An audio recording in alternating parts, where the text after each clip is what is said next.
Ce qu'on connaît à cette période, ce ne sont pas des harpons à strictement parler, ce sont des pointes barbelées, donc des pointes de projectiles avec une ou deux rangées de barbelures. C'est difficile de dire à cette époque si on avait vraiment affaire à des harpons à tête détachable ou simplement des saguets barbelés ou des projectiles barbelés.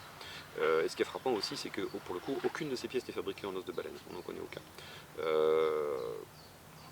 Ce qu'on constate en tout cas, c'est que la fabrication de ces pointes barbelées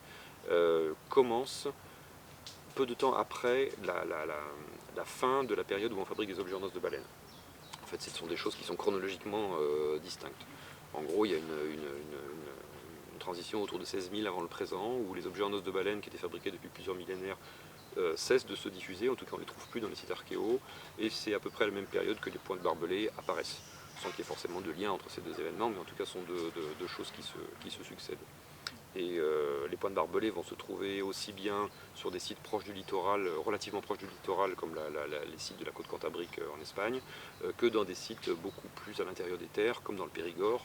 qui à l'époque était d'autant plus loin de la mer que le niveau, pour le coup, le trait de côte était beaucoup plus à l'ouest. Ce sont des objets qui ont pu avoir des fonctions diverses. Il y a une sous-catégorie particulière de pointes barbelées qu'on trouve beaucoup,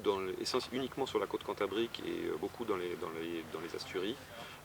avec une base perforée, une perforation à la base, qui est, disons, notre meilleur candidat au titre de véritable pointe de harpon.